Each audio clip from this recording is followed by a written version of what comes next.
April 12, 1945, Baguio, Philippines. 24 Japanese women knelt in the mud of a makeshift prison camp, hands pressed together, not praying for rescue, but praying for death itself. The sky hung gray like ash above them, and somewhere in the distance, American voices drifted through the morning air. This was the moment they'd been taught to fear their entire lives, the moment when everything would end, swift and brutal and final. Before we go deeper into this incredible true story, if you're enjoying these forgotten chapters of history, hit that like button and subscribe so we can keep bringing you these untold moments that changed everything. Drop a comment and let us know where you're watching from, whether it's Tokyo, Texas, or anywhere else on this planet, because your support keeps these stories alive. Now, the women listened as boots approached, heavy American boots moving with purpose, and Lieutenant Yoshiko closed her eyes, steadying her breath. She told the others to face death like soldiers of the Emperor, to die with dignity. But her heart was pounding so hard she could hear it in her ears. The propaganda films she'd seen kept flashing through her mind, images of American soldiers laughing while they killed prisoners, setting entire villages on fire, showing absolutely no mercy to anyone who fell into their hands. And then the footsteps stopped right outside their compound. The gates swung open slowly, but something was wrong, something completely unexpected. Because the Americans standing there weren't holding rifles or bayonets. They were carrying wooden crates, and inside those crates were food supplies, medical equipment, warm blankets, and in that single moment, kneeling there in the Philippine mud expecting execution, these 24 women realized that everything their own government had told them was a complete lie. The story of these women is one that history has nearly erased. You won't find their names in any major textbooks. No Hollywood films have ever told their story. But what happened to them reveals something profound about war, about propaganda, and about the stubborn way that human decency can survive even in humanity's darkest hours. What unfolded in that prison compound over the weeks that followed would completely shatter everything both sides believed about each other, and it would prove that even in total war, compassion could somehow find a way to survive. To understand how these women ended up kneeling in that mud expecting to die, we need to go back 6 months earlier to October 1944. When American forces under General Douglas MacArthur finally returned to the Philippines, keeping his famous promise to come back. The Japanese forces that had occupied these islands since 1942 were now fighting a desperate defensive war they knew they couldn't win. Among the 30,000 Japanese troops scattered across the island of Luzon were about 200 women serving as nurses, communications officers, administrative clerks, and comfort station managers. Japanese military rules in 1944 were absolutely clear about one thing. Capture was not an option. The Sengenkun, the official military code given to every single imperial soldier, stated in plain language, "Do not live to experience the shame of being a prisoner." Officers carried cyanide pills hidden in their uniforms. Regular soldiers were trained to use hand grenades on themselves, rather than ever surrender to the enemy. The whole concept of surrender was so completely foreign to Japanese military thinking that the word itself, kosan, carried the weight of ultimate disgrace, of bringing shame not just on yourself but on your entire family for generations. For Japanese women serving in uniform, the pressure was even more intense. Military propaganda had convinced them beyond any doubt that American soldiers were barbaric monsters who would rape and murder any female prisoners without showing a shred of mercy. These weren't just random fears pulled out of thin air. They were carefully constructed psychological weapons designed specifically to prevent surrender and make sure that every soldier would fight to the death rather than give up. Japanese propaganda films showed staged footage of supposed American atrocities that never actually happened. Radio broadcasts described invented massacres in graphic detail. Officers repeated these horror stories over and over until fiction became reality in everyone's mind. By March 1945, as American troops pushed deeper into the mountainous Baguio region, the Japanese defensive lines collapsed completely. Most Japanese soldiers retreated high into the mountains to fight as guerrillas, but about 24 women, mostly nurses from a field hospital along with 3 communications officers and several administrative staff, found themselves completely cut off from the main Japanese force with no way to reach them. For 3 full weeks, they hid wherever they could find shelter, in abandoned buildings and dark caves, trying to survive on whatever roots they could dig up and contaminated water that made them sick. Sergeant Michiko Tanaka, 31 years old and a trained surgical nurse who'd served in Manchuria before coming to the Philippines, kept a small diary during this time, and pieces of it survived the war. On March 28th, she wrote these words: "We have no food left, no medicine for the sick. Fumiko is burning up with fever that won't break. Every night we hear American patrols passing close by in the darkness. Each night, I think tomorrow they will find us. Tomorrow, it all ends." The capture itself came not with violence, but with complete exhaustion. On April 1st, an American patrol discovered the women huddled together in a collapsed warehouse on the edge of Baguio. Private First Class Robert Chen, a Nisei soldier who spoke Japanese and served as the patrol's interpreter, was there that morning, and his memory of that moment, recorded in an oral history interview done in 1982, describes what he saw. They were crammed in the corner, huddled together like frightened animals trying to hide. Their uniforms were ripped and filthy. Some didn't even have shoes anymore. When they saw us walk in, they didn't try to run or fight. They just closed their eyes and started praying. At first I thought they were praying for us to show them mercy. It took me a while to realize they were actually praying for death, asking to die quickly. The women were loaded onto trucks and taken to a temporary holding compound just outside the city. It wasn't a real prisoner of war camp by any standard. The American forces were moving forward so rapidly across the islands that nobody had time to build proper permanent facilities for prisoners. It was basically just a fenced-in area with a few canvas tents, a water source, and armed guards walking the perimeter. The women were given a space to sleep on the ground and minimal food rations, mostly rice porridge served twice a day, sometimes with a little dried fish thrown in if supplies allowed. The American guards, mostly young infantry soldiers from the 33rd Division, had received absolutely zero training in how to handle female prisoners because they'd never encountered this situation before. Most of them had never even seen a Japanese woman in military uniform. The orders they'd been given were simple and straightforward. Keep the perimeter secure, don't let anyone escape, and maintain basic humanitarian standards as outlined in the Geneva Convention rules for prisoners. But those standing orders said absolutely nothing about what you're supposed to do when prisoners refuse to eat their food because they're convinced you've poisoned it as part of some sick game. For the entire first week, the women barely touched any of the rations given to them.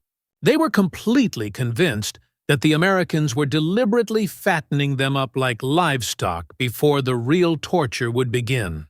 Nurse Fumiko Sato, 26 years old, later explained through an interpreter, "We truly believed they were just playing with us the way cats play with mice before killing them. Every single day we waited for the game to finally end, for them to show their true brutal nature." Malnutrition and disease started spreading fast through the compound. Several women came down with dysentery. Fumiko's fever got progressively worse until it turned into full pneumonia. Lieutenant Yoshiko Nakamura, the highest-ranking officer among all the prisoners, tried her best to maintain some kind of military discipline and order, but it felt completely absurd and pointless. They weren't really soldiers anymore in any meaningful sense. They were ghosts just waiting to fade away into nothing. The compound itself was a study in complete contrasts and contradictions. Just outside the wire fence, American supply trucks constantly rumbled past, carrying ammunition and food supplies up to the frontline combat units. But inside that fence, 24 women existed in this weird suspended state somewhere between life and death, clinging desperately to the only certainty their military training had ever taught them, which was that Americans were savages who showed absolutely no mercy to prisoners. Then came April 12th, the day when everything changed completely. Captain William Morrison, 34 years old, had been a high school history teacher in Portland, Oregon, before the war pulled him away from his classroom. He'd landed at Leyte Gulf back in October and fought his way north through some of the most brutal and bloody combat the entire Pacific Theater had seen. He'd watched men die in ways that would haunt his dreams for the rest of his life. He'd learned to shut off his emotions, to compartmentalize everything, to see the enemy as nothing but enemy combatants, to do whatever was militarily necessary without thinking too hard about it. But when he visited that detention compound on the morning of April 12th as part of a routine inspection tour, what he saw there broke straight through all his carefully constructed mental walls. These weren't enemy soldiers in any real sense. They were starving, terrified women who looked like they'd already died on the inside and were just waiting for their bodies to catch up. Morrison's interpreter, Private Chen, explained the whole situation to him. The women genuinely believed they were being held specifically for execution. They thought the tiny rations they were getting were a deliberate form of psychological cruelty. They were expecting torture to start at any moment. Morrison just stood there in the morning sunlight, looking at 24 human beings who had been so thoroughly and completely dehumanized by their own side's propaganda that they literally couldn't recognize an act of basic mercy when they saw it right in front of them. He made a decision in that moment that wasn't written down in any official military manual or procedure book. He turned to his supply sergeant and said these exact words: "Get me breakfast. Real breakfast. Everything we've got in storage." Within an hour, soldiers came back hauling wooden crates from the division's supply depot, and the smell hit the compound first before anything else. A smell these women hadn't experienced in months and months. The aroma of fresh baked bread, canned meat, fruit cocktail, hot coffee, and chocolate bars. The American soldiers opened up those crates right there in the center of the compound where everyone could see. Corporal James Rodriguez, 22 years old, watched the women's faces closely and later wrote this in a letter to his sister back home. They just stared at the food like they couldn't believe what they were seeing with their own eyes. One of them started crying first, then another woman joined her, and then suddenly they were all crying together. I've never seen anything like that moment in my entire life. Sergeant Michiko was the very first one to move. She stood up slowly, walked carefully toward the crates, and picked up a single can of corned beef. She examined it closely, turned it over and over in her hands, like she was studying some alien object, then looked directly at Captain Morrison's face. She said something in Japanese, and Private Chen translated her words. "She's asking if it's poisoned." Morrison took the can gently from her hands, opened it with his pocket knife, scooped out a forkful of the meat, and ate it himself right there in front of everyone. Then he handed the can back to her and said, "Tell her it's real food. Tell her they're not going to die today." And that's when the dam broke completely. The women moved forward toward the crates, not in a frantic rush, but with slow, deliberate, careful movements, like they were afraid the food might vanish if they moved too fast. They took items slowly, reverently, as if handling something sacred. Some women sat down right there on the ground and started eating immediately. Others carefully carried food back to the women who were too sick to stand up on their own. Private Yuki Harada, 19 years old and the youngest woman in the entire group, picked up a chocolate bar and held it in both hands like it was some kind of holy relic. She later said, through an interpreter, "I honestly thought I was dreaming or hallucinating from hunger. I thought maybe I had actually died, and this was some strange version of the afterlife. I couldn't understand at all why our enemies were feeding us like this. But the food was only the very beginning of the transformation." Over the next 3 days, Captain Morrison kept requisitioning more and more medical supplies through official channels. An army medic came in and examined Fumiko thoroughly, then started her on sulfa drugs to fight her pneumonia. Canvas cots replaced the bare, muddy ground they'd been sleeping on. A water purification unit was brought in to provide clean, safe drinking water. The compound gradually transformed from a bare holding area into something that actually resembled a proper prisoner of war facility, with basic human necessities. The physical change in the women was gradual, but clearly visible to anyone paying attention. They started eating regularly without fear.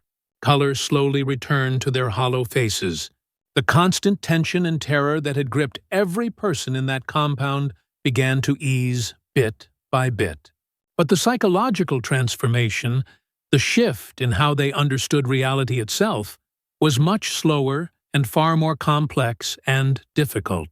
Lieutenant Yoshiko struggled with it more than anyone else. She'd been trained as an officer, conditioned to lead troops, to maintain strict military discipline at all times, to uphold the Emperor's honor above everything else, including her own life. But what did honor even mean anymore when your enemies were the ones feeding you?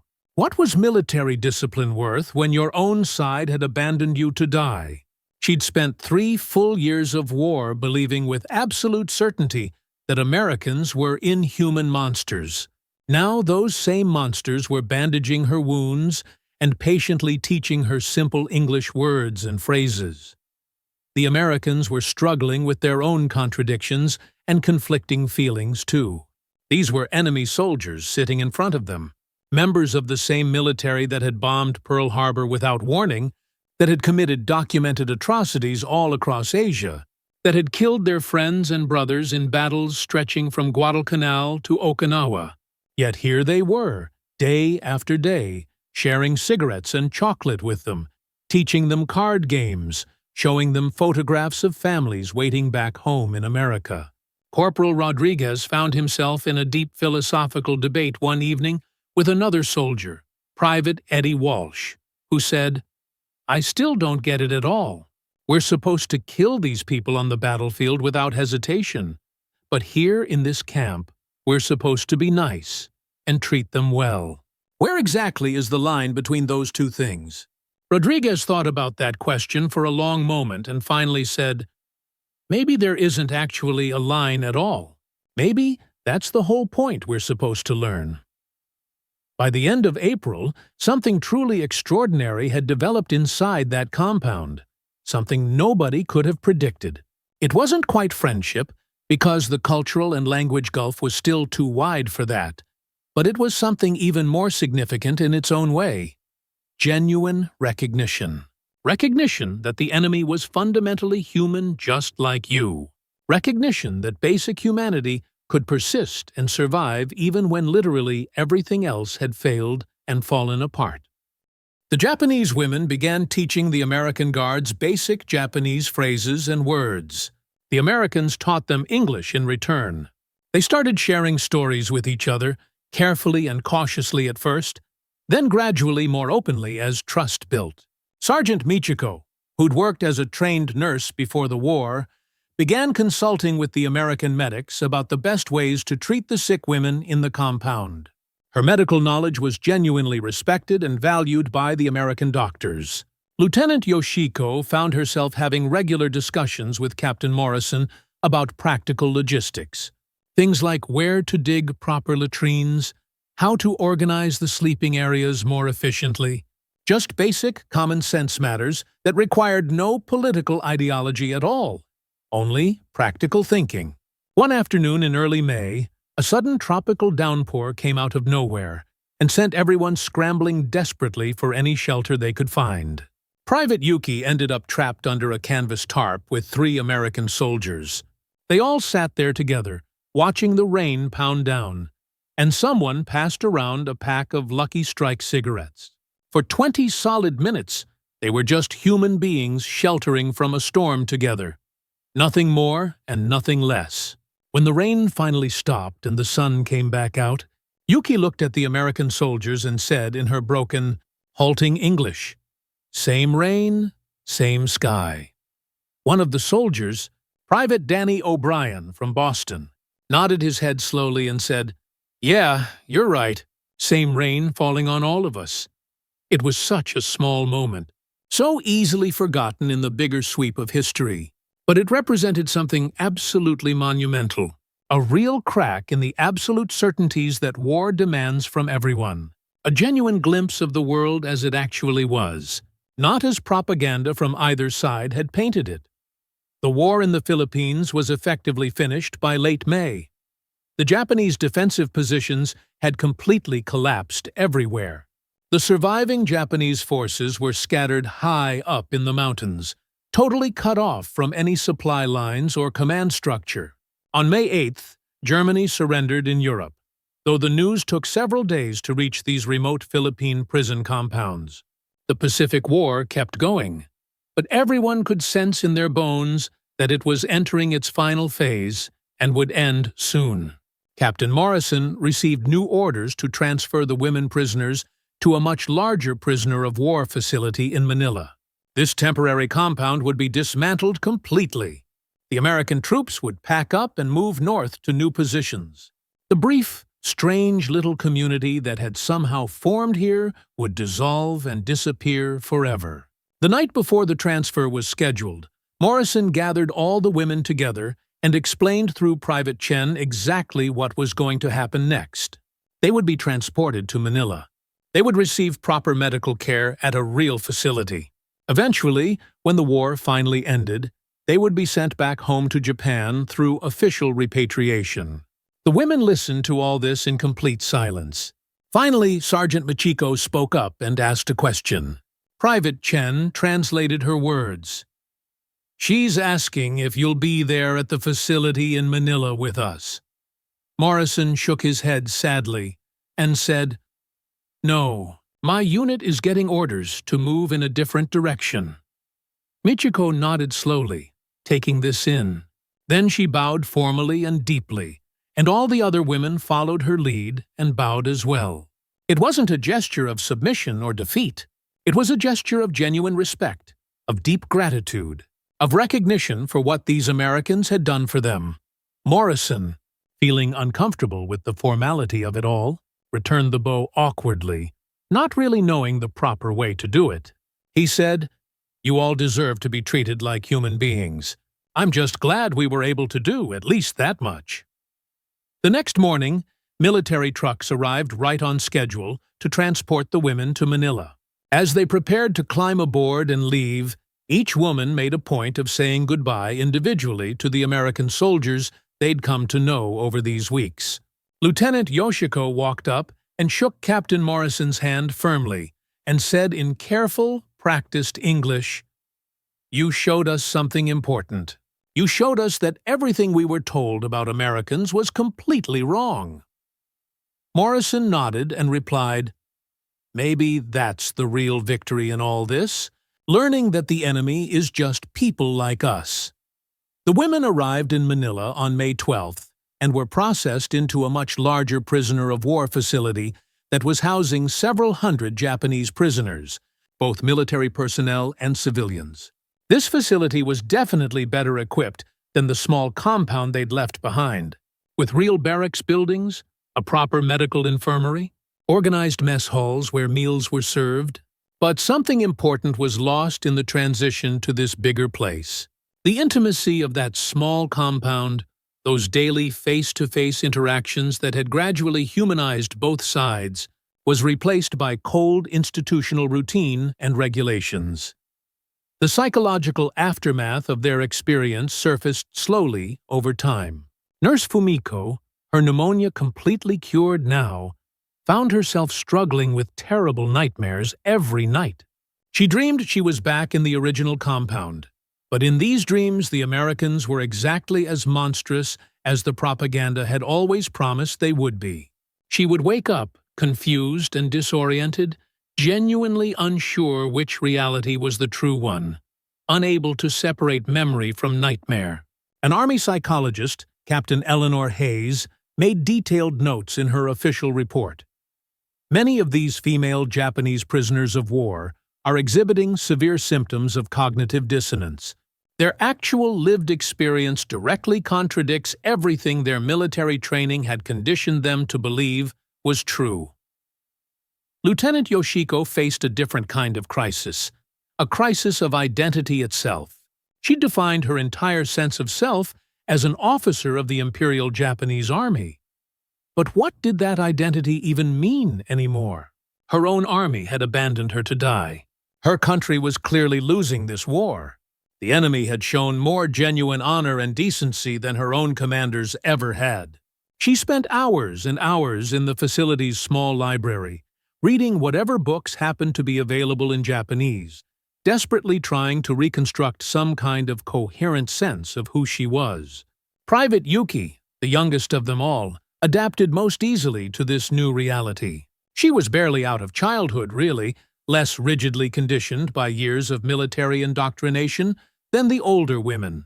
She quickly became friends with some of the civilian Japanese women being held as prisoners, learned more and more English every day, and even started teaching basic Japanese language lessons to some of the American nurses working at the facility. She was actively building something completely new from the ruins of everything that had been destroyed.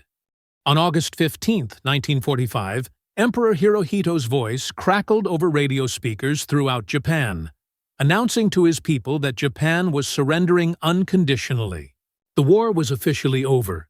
Inside the Manila prisoner of war facility, the news brought a complicated mixture of relief, grief, confusion, and disbelief. For many Japanese prisoners, the concept of surrender was still completely unthinkable even now. Some flatly refused to believe the announcement was real.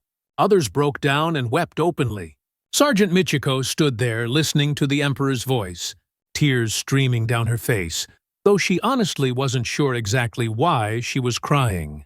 Whether it was from the shame of defeat, the relief that it was finally over, or grief for all the lost years. She found herself thinking about Captain Morrison and those American soldiers who had given her food when she was kneeling in the mud, expecting execution. They had won far more than just the military war. They had proven beyond any doubt that even in the midst of total chaos and destruction, basic human decency could somehow survive. The repatriation process took many long months to organize and complete. The women from the Baguio compound waited in Manila through the hot summer and fall, writing letters to families back home, trying to figure out what truths they could actually tell people about what they'd experienced. In November, they were finally placed on a United States Navy transport ship bound for Japan. As Lieutenant Yoshiko climbed the gangway to board, Captain Hayes, the psychologist who'd been documenting their recovery, asked her one final question. "What are you going to tell people back home about all this?" Yoshiko thought for a moment and then said, "I'm going to tell them the truth. I'll tell them that the enemy taught me more about real honor than my own commanders ever did." 12 days later, the transport ship docked at Uraga Harbor in Japan. The country they returned to was completely in ruins. Entire cities had been burned to the ground. People everywhere were starving and desperate. Hope was a thin, fragile thing. Returning home turned out to be harder than captivity had been in many ways. Sergeant Michiko managed to find her way back to her village outside Hiroshima and discovered it was half destroyed by the atomic bomb. But miraculously, her immediate family had survived. Her mother begged her not to talk about the war or her time as a prisoner, to just stay quiet and try to move on. But Michiko found she couldn't stay silent about what she'd witnessed. She started working in a small local clinic, and she would tell her patients about the American captain who had brought breakfast to women expecting death. Some people didn't believe her stories. One elderly doctor listened carefully and then said something that stayed with her. "Maybe that's exactly how we rebuild this broken country, not with weapons or hatred, but with empathy and understanding." Lieutenant Yoshiko was eventually reunited with her husband, a naval officer who'd been fighting Americans in naval battles while she was learning to see them as human beings. Their first conversations together were painful and difficult. He had fought Americans with everything he had, while she had learned they weren't monsters at all. Very slowly, over weeks and months, they found common ground in their shared exhaustion and their desperate desire for peace. Private Yuki, still only 20 years old, struggled the most with adjusting to peacetime. She had known nothing but war her entire adult life, but eventually she found purpose teaching English to Japanese students in Yokohama. When students asked her where she had learned to speak English, she would tell them honestly, "I learned it from the enemy. They taught me that enemies can become teachers if you let them." In 1947, 15 of the original 24 women managed to reunite in Tokyo for a meal together. They gathered around a modest table with simple food, and they raised their glasses to toast. Yoshiko said, "To survival, to making it through when we thought we wouldn't." Fumiko, the nurse who'd recovered from pneumonia, added, "To the American men who showed us that survival could be honorable and decent." Yuki, now a bit older and wiser, whispered, "To second chances, to getting another opportunity at life." And Michiko said simply, "To remembering everything that happened, so we never forget what humanity looks like, even in the middle of war." The reunions happened less and less frequently as years passed, and life pulled people in different directions. In 1982, an American historian named Thomas Nakamura traveled to Japan and interviewed Michiko, who was now 73 years old. She showed him her old wartime diary, now fragile and yellowed. One entry read, "The Americans brought us food and medicine. How do we make sense of enemies who feed us instead of killing us?" She looked at the historian and said, "The worst lies we tell in wartime are the ones that make us see other people as less than human. That's the real evil." Captain Morrison, when he was interviewed years later about that day, in April 1945, remembered it simply and without drama. "We just gave them breakfast instead of bullets. There were no medals given for that, no newspaper headlines, just a small memorial stone in Tokyo that most people walk past without noticing."